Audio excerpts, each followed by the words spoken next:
Okay, let's go. And very early in the movement, he attached that title to his you could say his name, and he wanted that accompanying his name at all time. So that gave a very special position to Srila Prabhupada as far as the movement is concerned. The movement itself, he wanted to continue for thousands of years in the future. That, of course, is daydreaming in one sense, because we know that movements don't last too long. We see all the spiritual movements that started in the 1960s disappeared after 10 years or so. And not many left today. We have maybe the, what is it, Yogananda something, a little going on a little bit. Many of them disappeared completely. Of course, we have TM going on a little bit, but not so evident around the world. Something is there like that. So for spiritual movements, especially to continue, is difficult. We know even in the material world, for companies to continue more than 10 years is also difficult. If they make 20 years, they're very good. If they're 50 years, they're really successful. But the thing is that it's tricky because, of course, companies depend upon a market, and the market keeps changing. And so the company has to keep changing all the time. They have to keep changing their products. So we have, for instance, a company like Kodak. Kodak was famous for cameras at one time, cameras and film. But now cameras and film are no longer film. Who uses film anymore? It's all digital. So you really have to start changing into other things. We have camera companies like Nikon and Canon. So, you know, they're famous for cameras or lenses and film. Now they had to change completely into digital, digital market, you know? So you have to keep changing according to time. So that's okay for business. You change your products, modify your products, change your products, develop new products, etc. For religion, it's a little more difficult, more complicated, because there are basic tenets or philosophical points, theological points that you don't want to change. People keep changing, but you don't want to change. It turns out it was no longer the same religion. Yeah? And we've seen that with most religions, actually, they have to change. And they will change. Christianity changed from 0 to 100 years after Christ. It changed. 200 years again, 300 years, it changed. 500 years, it changed.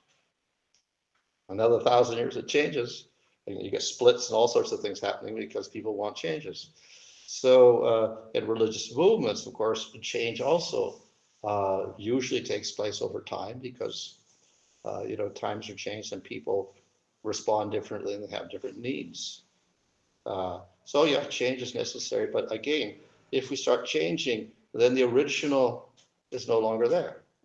So that's the whole problem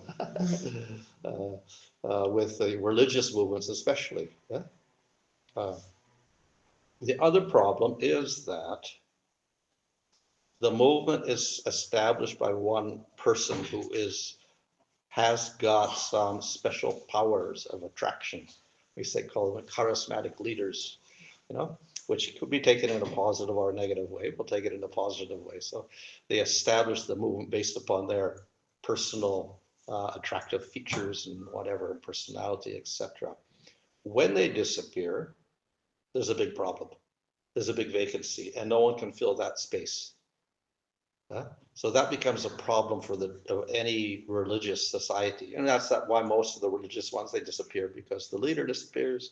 So whether it's what Paramahansa Yogananda, he disappears, then the whole movement, nobody left to lead it anymore. Maharshi Yogi disappears, then TM is finished again, like that. Rajneesh was disappeared, movement disappears. Sai Baba's there, disappears, the movement disappears. So this is a real problem especially for religious movements. Now, companies, of course, they have a board of directors rather than one person. But still, that one person directing it when he disappears somehow begins to change, and its Shakti is a little bit less. So anyway, that's a problem also. How to continue a movement once the leader has disappeared. In the case of a movement, a conservative movement following the Vedas, it's not too much of a problem in one sense, because it's not solely based upon the influence of one person to establish something new. He's only repeating something that's already there. So in the case of Srila Prabhupada, he said, I'm not teaching something new, I'm teaching something that's there from Lord Caitanya's time, and Lord Caitanya's teaching what was there before. So it's not introducing anything new. So in that sense, yes, he has his own personal attractive features, but the ideas he's presenting is not new. So that's one advantage, that even if he does disappear, things can continue. So Srila Prabhupada realized that he was not going to last forever. He would also leave his body, and then ISKCON would be there. And then what's going to happen? Because he wants the movement to continue for thousands of years. What are we going to do? So that's why he spent a lot of time writing books. He was traveling everywhere, but he was also dictating on his typewriter or whatever, writing books all the time, half his day, and doing that. Why? Because the teachings, which are traditional and not changed from time of Lord Caitanya, he wanted those to continue as they were. So at least we could say the theological and philosophical basis of the movement would stay there. So that he wanted to preserve. Furthermore, he saw that Bhaktisiddhanta Saraswati Thakur had the same idea. He was printing books, distributing books, and opening temples, etc. But his movement fell apart after 10 or 15 years after his disappearance, which would mean for Srila Prabhupada, the movement should have disintegrated in 1990 or so. It should have just, if it was to follow the history of Bhaktisiddhanta Saraswati Thakur, it would end up with that type of thing. Many, many different little temples everywhere with individual gurus. Okay. So Prabhupada was aware of that problem also. So that's why he didn't want to appoint any particular leader to replace him. And instead he made a body that is a governing body commissioned to take that place. So if ISKCON has continued now since Prabhupada's disappearance for, I don't know how many years now, almost 50 years now. So that's kind of surprising. And even scholars, religious scholars in the West, they're a little surprised also that it's continued. They've been observing the movement since the 1970s, 80s, 90s, and they're quite surprised that it's continued for 50 years, even after the disappearance of their leader. But it's quite a feat. And part of that, of course, is due to the fact that Prabhupada instructed not one leader, because everybody fights for the leadership, they divide it up, and that's how it goes. So instead, we do have this governing body commission. That's another factor that has kept it together in the future. In any case, Prabhupada wanted to keep the movement together somehow or other, and he worked his life to do that. He gave himself this title, Founder Acharya, which puts him in a founding position of a movement. So he has a very special position, and this helps to keep the whole movement together. And then, as I said, he wrote all of these books so that the philosophical foundation could not be challenged.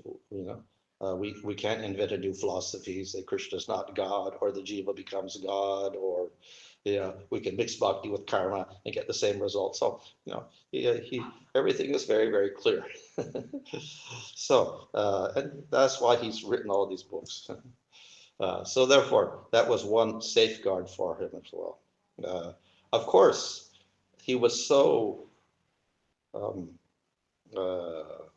careful about preserving the books that he didn't even keep it in ISKCON. He made a separate trust called the Bhaktivedanta Book Trust. So that anything happened to ISKCON, at least the trust would remain separate and would not be affected by that. So that was another way in which the books would get preserved, even if the movement something happened to the movement and divided up. Still, the trust, book trust would be there, and the books would be protected and not altered or whatever like that. So that's another way of helping to preserve by preserving the texts, the books. So in these ways, Prabhupada wanted to have this movement continue into the future.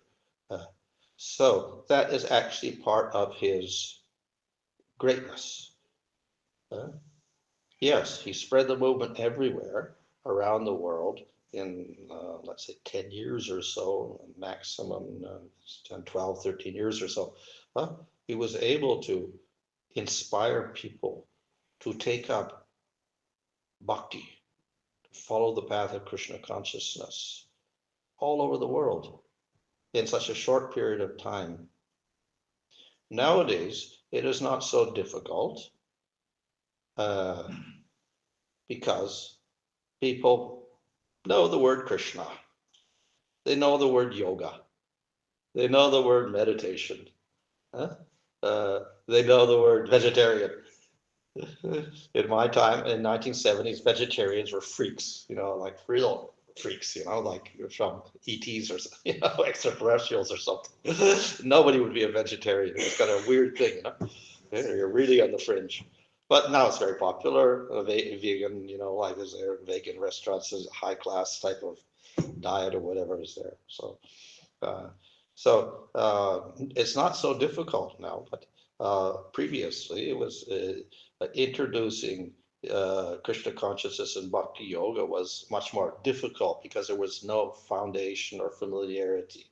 So now at least the word mantra is a common word in the English language. At that time, it was something very exotic and esoteric or whatever. But nevertheless, Prabhupada within 10 years managed to inspire people to take up this movement. And it was not just a philosophical or a theological change. It was also a whole lifestyle change, which is more difficult. No meat, no intoxications, it's more difficult to follow. Yet he got people committed to that also. So this is quite surprising. And we'll find that there are many other religious Hindu movements and yoga movements, etc. They don't have that type of standard. You can or you can't, it doesn't matter, it's optional.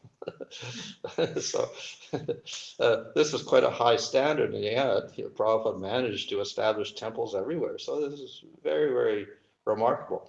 Of course, it's due to his personality itself, spiritual. It's not personality because personalities are material, because of his spiritual Shakti, his personal spiritual Shakti, and his conviction that he was able to convince people to follow this particular path.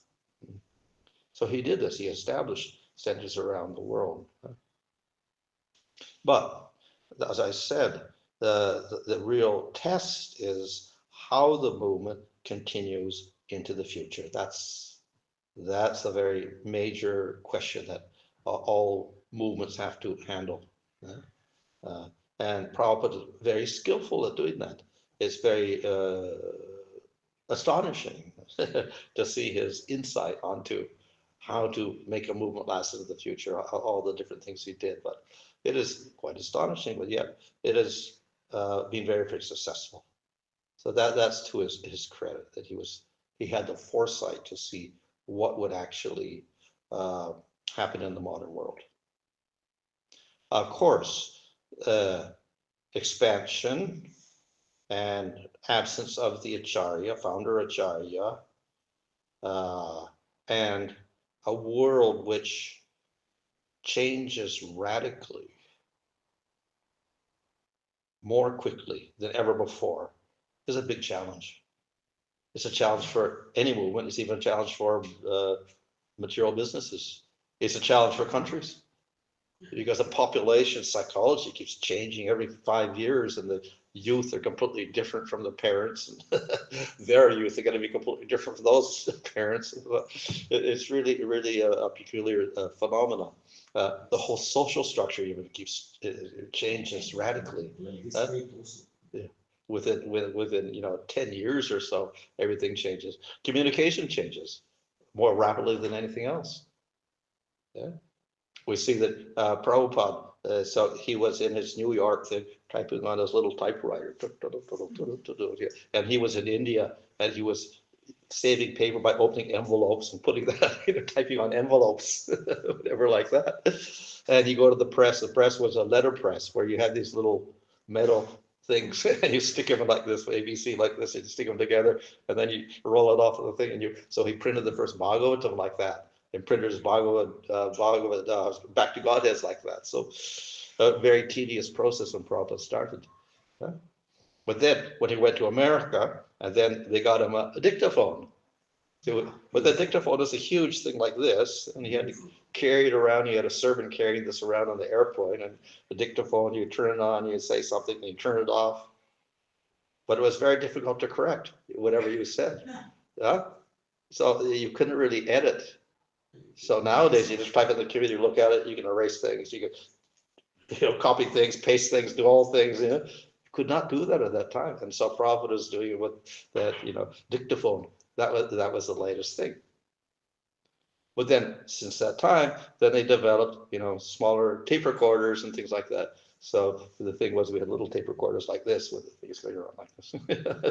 Well, that was there for about 10 years. But then that was finished also. And they developed other things. So they developed the computers, and they developed CDs. First they had floppy disks, I think. Floppy disks. That was also cumbersome. Then they got CDs. And then finally you got little pen drives here. Everything is huge amounts of information, a pen drive itself. And then we have internet going around everywhere. So now we have classes on Zoom instead of in person, and that's also very effective. So many things have changed in the modern world, just in terms of electronics and communications, what to speak of everything else, food, processing, all these things, genetically modified foods and fast foods and artificial things, and all these things crept up. So that countries like America, the whole basis is artificial food, actually. Very, very artificial. You go to the store, everything is artificial. So, and then of course we have the whole social movements keep changing. Societies keep changing. Countries change. The idea of gender equality rose up, and like this gender equality, and then mixing genders and transgender, all these things come up in the modern world. So they're very, very different from 20 years ago, or 30 years, or 40 years, or 50 years ago. So how do the devotees face that?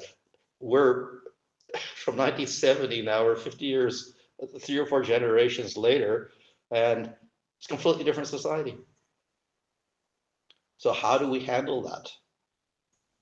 And how do we apply the teachings of Bhagavad Gita and Bhagavatam, which is largely also varnashramic in terms of social behavior? How do we apply that to such a society that changes now in the modern world? Is how much we can follow.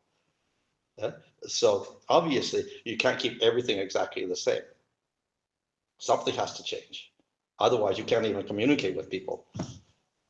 But what to change and what not to change, that becomes the whole problem as you go on. So when Prabhupada came to America, then he relaxed standards. He knew that people couldn't follow so strictly. He said, chant 64 rounds. And he said, okay, now chant 16 rounds. Okay, like that. So he lowered the standard because people couldn't follow. But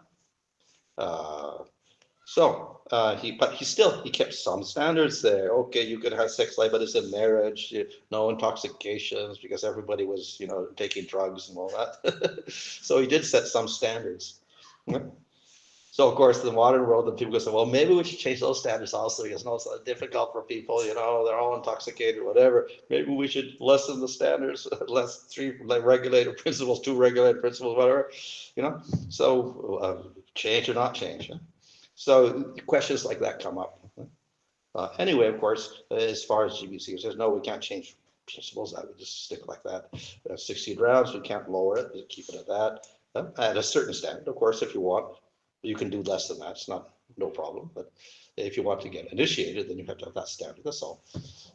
So anyway, it allows the process of bhakti is such that it is so it is the most flexible of all the Vedic spiritual processes. And Harinam is the most flexible in bhakti. So therefore, it can adapt to any situation at any time in any society in Kali Yuga now or 100,000 years in the future or in the next day of Brahma or whatever. It doesn't matter. On Svargaloka or on the hellish planets, it can continue somehow or other. So it definitely can do that. It can survive all of that in those conditions. So we should not become bewildered by the changes, what the demand for more changes and whatever like that. Yeah, we can change many things, but at least we do have some foundational principles, and we don't change the process from chanting the holy name to something else. And it's available to all people, all times, and all conditions, like that. So that should be our principle.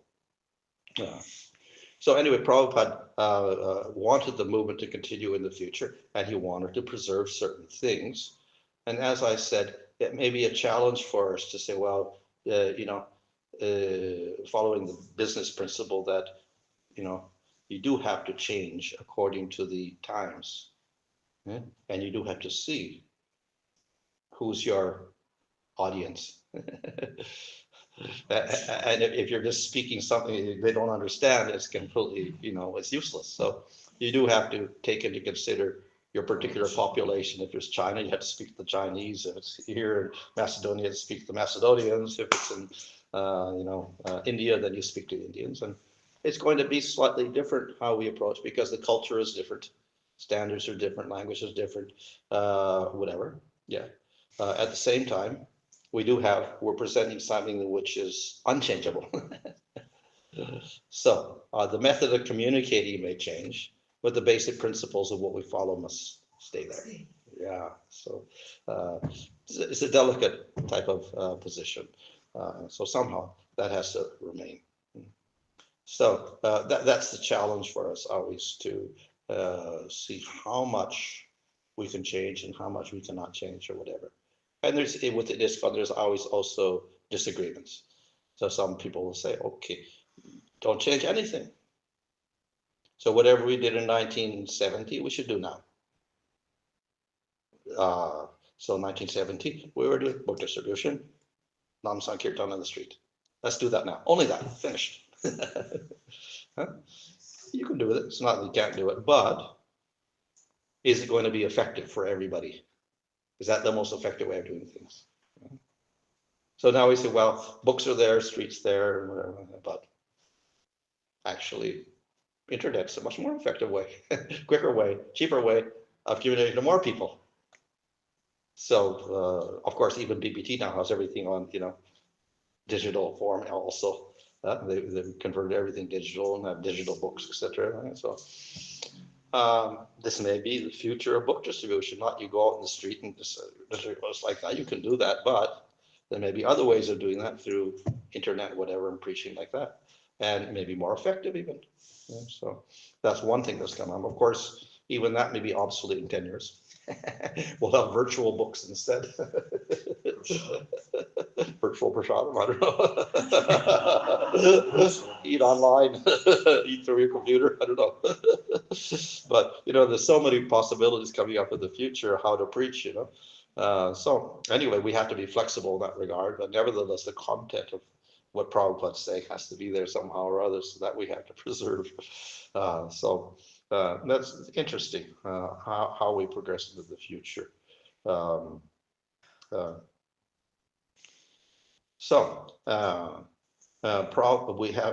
understanding should be, since Prabhupada was the founder of the movement, we should try as much as we can to read Prabhupada's books and through that understand actually what he wanted to convey to everyone. What are the basic things that we cannot change like that? And then, of course, we base our preaching on that. Yeah. So that should be our understanding. Yeah? And if we do that, then we're fulfilling the mission of Srila Prabhupada. So as I said, Prabhupada gave that particular title, Founder Acharya. So he is a central figure within the movement. We see that there are other Vaishnava movements that continued for 1,000 years or so. So that's also quite phenomenal. So Ramanuja established a movement about 1,000 years ago, and Madhvacharya shortly after that again.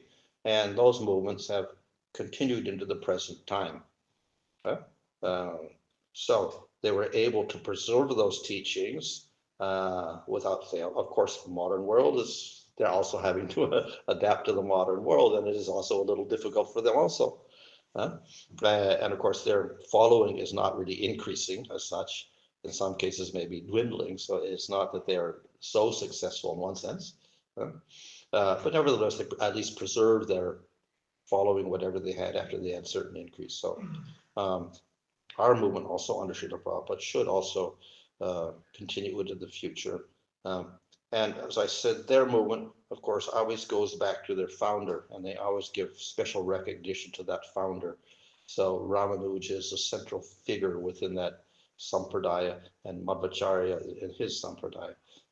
So they, of course, wrote the foundational books for their philosophies of Vishishtadvaita and Advaita philosophy, and that's continued down with later persons, etc. So similarly, we have our, of course, Lord Caitanya was there, and then the Goswamis he commissioned to write books. So those books became the basis, philosophical and theological basis of our movement.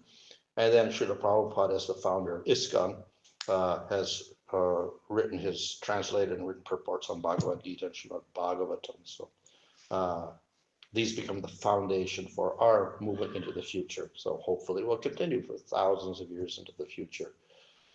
So we should appreciate Srila Prabhupada, and we should try to understand that his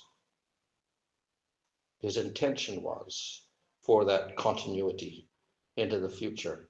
And whatever we can do to continue that continuity, keep it going into the future, very, very good. Then he would be very, very pleased. So, of course, as we sing every morning that, by the mercy of Guru, we get the mercy of Krishna. So, if we want the mercy of Srila Prabhupada, then we should try to understand this message of how to preserve and continue, not distort his the main message that he's given, and take it into the future. That much we should try to do, and we'll do that. Just as Prabhupada said, I follow the order of my guru, and that's my success. So we do that. That's our success. Somehow or other, we try to do that. So once we're conservative in one sense, because we want to keep the same message, at the same time, we're also free to experiment. We can do many things. We can try many things. And there's so much opportunity in the modern world because there's so many choices you have. So we can try many things without diluting the principles upon which we stand. So we do have to read and study and learn the books in order to get those principles properly as our foundation. And then we can continue into the future. So Srila Prabhupada acts as the foundational Acharya. The Acharya is the teacher who set an example by his actions and by his teachings. So for the followers of ISKCON, Prabhupada is the founder, and he's also the foundational guru. Yeah. So though we talk about Diksha, Guru, Diksha, etc., we do have Shiksha Gurus. And the Shiksha Guru is actually equal to the Diksha Guru, and in some cases could be superior to the Diksha Guru. And if we look in Bhagavad Gita, introduction, we have tracing, the Sampradaya is traced. And it's not traced by Diksha at all. So Bhaktisiddhanta Saraswati Thakur, Srila Prabhupada didn't give so much regard for Diksha as they did for Shiksha. So that the Shiksha is more important. So that Shiksha can take two forms. One, of course, is we get just like we have a Diksha Guru in person, so we get a Shiksha Guru, or many Shiksha Gurus in person. But then we also have the other Shiksha Guru, that is Prabhupada, who is the Shiksha Guru for everybody in the future also. So we also have a direct relationship with Prabhupada. We should not think only, I got a guru, so I have to have this guru or that guru right now. We also have Prabhupada as the guru. So we can establish a direct relationship with him, even though he is not present. So that is the right of all followers of ISKCON. They have the direct relationship with Srila Prabhupada. And if you can't find a Diksha Guru or a Shiksha Guru, then at least you surrender to Prabhupada. No problem. That is also good. Of course, what happens is we read Prabhupada's books, and Prabhupada, of course, has tried to explain everything very clearly, but even when we take Prabhupada's books, people start interpreting, and they come up with all sorts of strange interpretations of that also.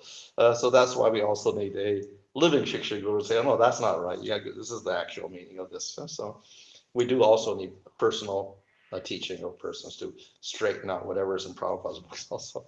But then nevertheless, Prabhupada's books are the basis of that. So we can also take him as the main Shiksha Guru as well. So this also creates some unity within ISKCON, even though we have many different types of people with different languages and different cultures, etc. At least we have Prabhupada as the center of everything. Okay, any question there? Oh, we didn't need a translation, huh? Yeah. Oh, we didn't have a thing for other people anyway. Any question? Yes, a question. I would like to ask, thank you for so much. I would like to ask, you mentioned the Srila Prabhupada books as a foundation for the future, Srila Prabhupada left. And but we can read that there are some done some changes nowadays or before, which were, so can you say something about it? Editorial changes. Maybe changes his message, right? Yeah. Okay. We can read different things. Yeah, actually, I'm on the committee that's supervising the changes or reversing the changes backwards if we need to, like that. We have a little committee doing that for Bhagavad Gita, at least. Almost finished. We're on chapter 16, going on to 17 next and 18. We're almost finished. So, yeah, that is a problem. Now, Prabhupada did have editors, and he also approved editors. So Prabhupada wrote, but English was not perfect, grammar was not perfect, words were not perfect, sentences were not perfect, things were skipped out or whatever like that. The original Bhagavad Gita was the typed manuscript, and then they had to start going over that. So it went through several changes already like that. And then we have Prabhupada's original manuscript with corrections on that. Then we have 1972 Macmillan edition, that was the abridged edition that came out, edited by, I think, Hayagriva and somebody else before that. Then later on, 1982 or 3, Jayadvaita Swami was commissioned by BBT to edit again, and we came up with another version. So, and of course after that's come out, not too many changes after that. So controversy arises because there are differences between 72 and the 83. Some people will say, well, it's not big differences, it's small differences, word changes here, grammatical changes there, whatever. So that's actually allowed in editing. And now, of course, sometimes the editor may go a little further and may add something. So it's like, I can't add anything. So Jayadvaita sometimes added things. Why? Because it was there in the Sanskrit. It didn't come out in the English. So the word for word was there, but those words didn't come out into the translation of the verse. So in a few cases, he added those things in. And then in the purports, of course, sometimes he clarified things, and if there were mistakes in the verses, he clarified that. So anyway, so there was some difference between 72 and 83 or whatever. But then the question will come, well, Prabhupada approved the 72 edition, so that's the one we should have, and we shouldn't change anything. So that's the argument given. But then, of course, the counter argument could be, well, if there are spelling mistakes or grammatical mistakes, shouldn't we correct them? The Prabhupada wanted the book to be available for educated people. So if you have obvious spelling mistakes and grammatical mistakes, obviously you have to correct them. So definitely, some of those things can go on. But then, of course, then we have other things that maybe people don't want to change. So for instance, we have Sri Bhagavan Uvacha. So that's simple in Sanskrit. We can just the Lord said. So Hayagriva put it, the blessed Lord said, which is actually very Christian, I guess, has a very Christian connotation to it. And people got used to that. So I think Jayadvaita Swami, or maybe we said, well, better to put Supreme Personality of Godhead said, because Prabhupada uses that so much. But then people say, no, 72 was approved by Prabhupada, you can't change that. So blessed Lord should remain there. Shouldn't put Supreme Personality of Godhead. So that's, you could do either because, yeah, Prabhupada did approve it. At the same time, Supreme Personality of God is the most common expression. I don't think Blessed Lord Prabhupada used it much anywhere else. It only got in there because I agree with put it in there and the Prabhupada approved it. But so you have arguments like this. Is it a change? Is it a valid change or not? So you can argue either way, like that. You go on like that. Ultimately, it doesn't change the essence of the meaning. It means the Supreme Lord in any case, and we know the Supreme Lord is Krishna. So whether you say Blessed Lord or Supreme Personality of God, it doesn't really matter. So it doesn't really change the meaning. But, people say, well, the potency of Prabhupada is in Blessed Lord. So, so you can say that. But anyway, that's some of the controversy that has arisen. So it's not that intentionally Jayadvaita Swami was trying to change the meaning. In other cases, Jayadvaita Swami went back to the original manuscript. Then he saw Hayagriva made changes which didn't look proper, or he omitted things which weren't, should have been there. So then he added those things also, and he changed again. So then, can we change that? Because Prabhupada didn't put it in the 72 edition, but it was there in the original. But did he approve the 72 edition? Yes. Can we add it later on and make it like the original one of Prabhupada? There's a little bit of controversy, yes or no. You go either way. So that's the problem we have with editing. How to make it more, true to Srila Prabhupada. Go back to the OT and not accept Hayagriva's 72 edition, or like that. So that's an argument.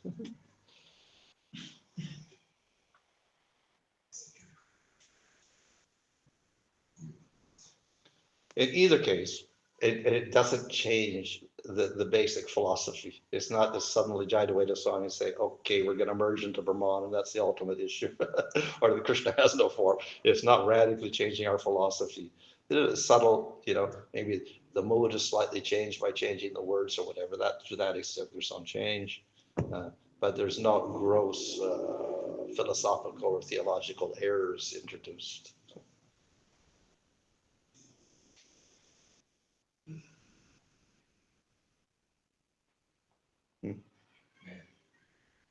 Thank you, Maharaj. Thank you very much. That was an awesome answer.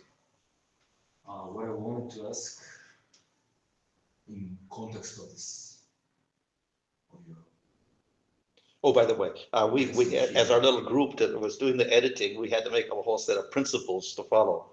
So generally, we try to be conservative and not change things. We can change grammatical, punctuation, spelling. Oh, okay, we can change that. this Panini stuff.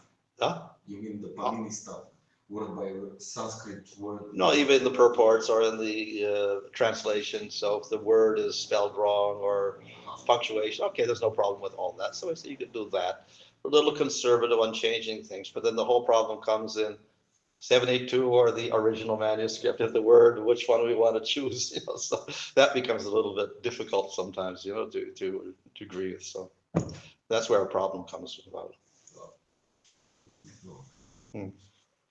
Yeah, question. In the context of this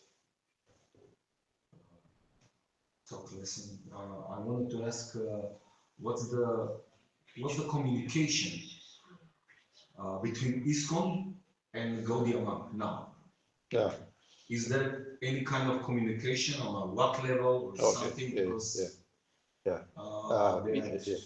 we have what is called the Siddhanta Saraswati. There's a committee that Javadaka Maharaj is in, kind of a group.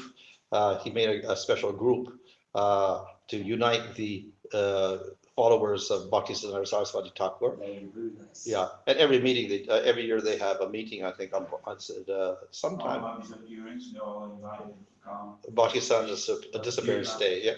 And just before Guru Purnima, sometime 2 weeks ahead, there's a special meeting and they invite all the different Gaudiya Math heads to come and they have discussions on how to preach together and, you know, if there's any difficulties or any common enemies, so to speak, things they have to, you know, unify in a unified way, they have to act together. They try to do that also.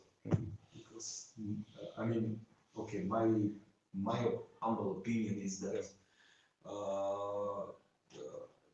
ISKCON and Gaudiya Math should unite in the future for a bigger purpose. Yeah. Yes.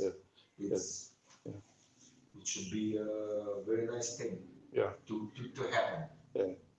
Because times are, we can see what is going on.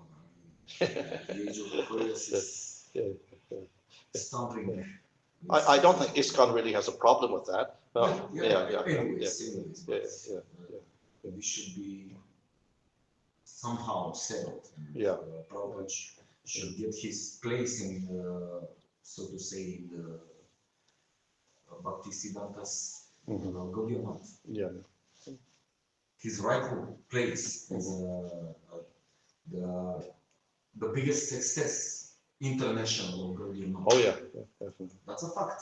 I mean, okay, Bhanu Maharaj maybe I hear his mat in Germany starts to flourish. So we say on internet. Now? You know? Now? Oh, really? It's revived. Okay. Also, one of his disciples that went to Spain. They say some. I don't exactly remember his name. Nityananda Das or something. He went to Spain before the war also. Oh, okay. But Prabhupada is Prabhupada. Yeah. He's Senapati. He practically saved the world. He practically saved the hippie movement. He's the crown jewel. He's the crown of hippie movement. If I was in Mayapur in 1971. Oh my goodness. That was when Prabhupada first, before he purchased the land in Mayapur, the first land, you know. So we went out there for Guru Purnima. I was just new bhakta, so I didn't even know it was Guru Purnima. I didn't know it. We just got on a train from Calcutta. I went out there to this place, and okay, this is the birthplace of Lord Caitanya. So we went to Navadvip, we crossed the river on the ferry, we got to Mayapur, and then we went to one of the mutts. And so, yeah, okay. It was a very lonely place. There was maybe 2 rickshaws on the road. And this was Guru Purnima. It was empty. In 1971. There was nobody there. It was, you know, Lord Caitanya's appearance day. Nobody was there. You know, there's mutts there, and we went to this mutt and went to that mutt. Fine. And we went back to Navadvip and took prasadam, like Kadasi prasadam, and then went back to Calcutta. So, but that was, you know, Guru Purnima, and, you know, and there was nobody there. 1971. If you go there now, you know, this whole place is crowded with people, you know. But that time, no. So even in the mutts, you know, were there, but there was not much happening in India. So if Prabhupada had not come and established that temple there, then it would probably be like that even today. Nobody would know about it, you know. And Lord Caitanya's movement would be there, but not really known too well, even in India, we'll just speak of the world. So somehow, you know, Prabhupada was able to revive it, not only around the world, but even in India.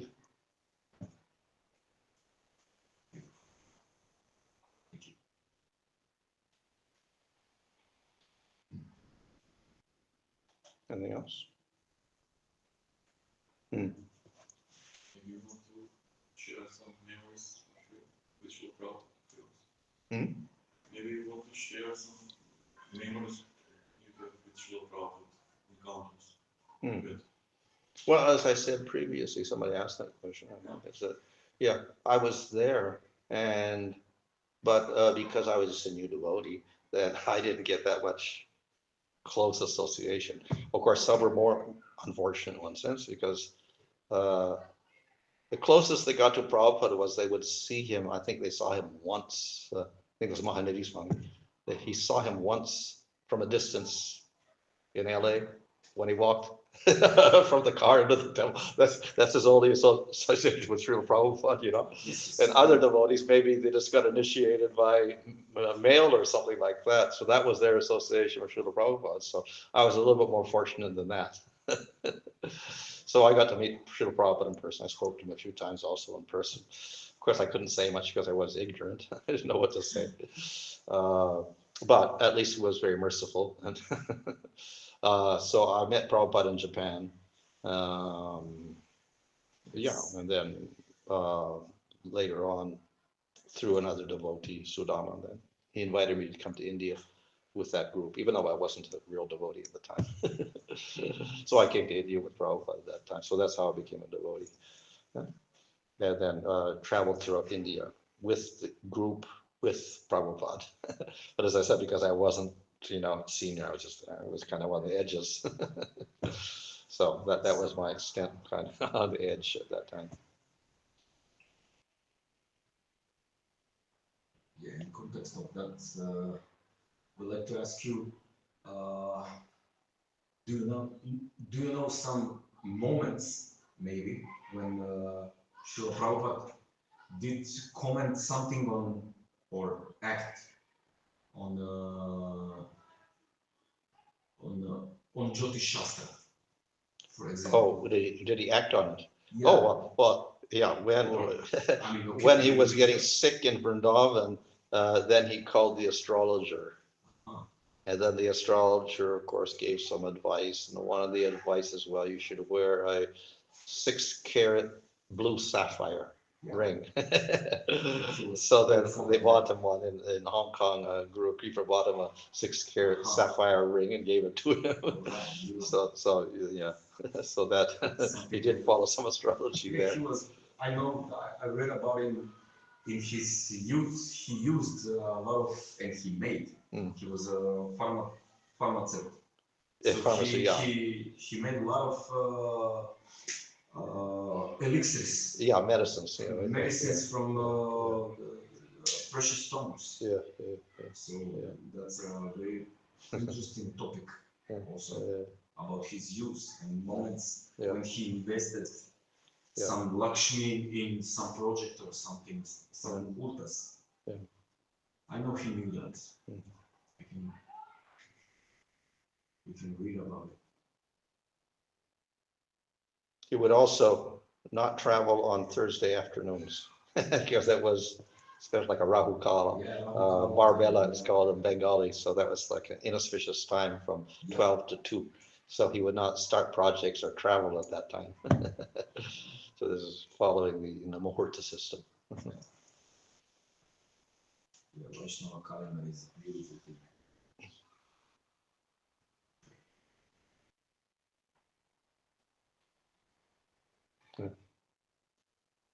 Sorry, because you mentioned this, Srila Prabhupada was, when he was sick, he was advising astrology. But I also have read that one, I think it was his disciple, somewhere in India, has stolen some stone because he was going through some bad period of Rahu. And later on, Srila Prabhupada chastised this devotee because he said, with my the hit of my toe of the guru, this millions of Rahus can be driven away. Yeah, So that's also true. Comparison of these two, what can we? Yeah. This is a little confusing to me. Yeah. How Srila Prabhupada was advising astrology. Yeah. So according to our philosophy, yes, the process of bhakti and the chanting of the holy name and even the devotees, just by their association, drive away karmas much more effectively than any atonements or any astrology or anything. Yeah, they can, like Ajamil got all of his karmas instantly destroyed by saying the name Narayana. So definitely that's there. At the same time, we see that it's just like medicine. Okay, so generally, yeah, if we don't have any karma, we shouldn't take any medicine. Just Shahari bowl. That's the best medicine. But then, of course, most people take medicine anyway. Even Prabhupada took medicine, so he had all these Ayurvedic medicines he was taking, whatever like that. So for the body, yes, we can just rely on the holy name, and very advanced devotees sometimes do that, especially the very renounced ones or whatever. They may do that, but others will also take advantage of whatever's there. So Ayurveda is one type of medicine you could use, or Western medicine, or astrology is another medicine you could use like that, just to help keep the body in shape so that we can continue a few more lives to preach like that. So it's a practical measure only for extending the body so that you can carry out the will of Krishna or whatever. And of course, if Krishna doesn't want, okay, fine. We're also detached. We don't really care, but we just try to take precautions like that. So we don't unnecessarily end our body too soon if we got some opportunity to extend it for some time. Fasting will be tapasya.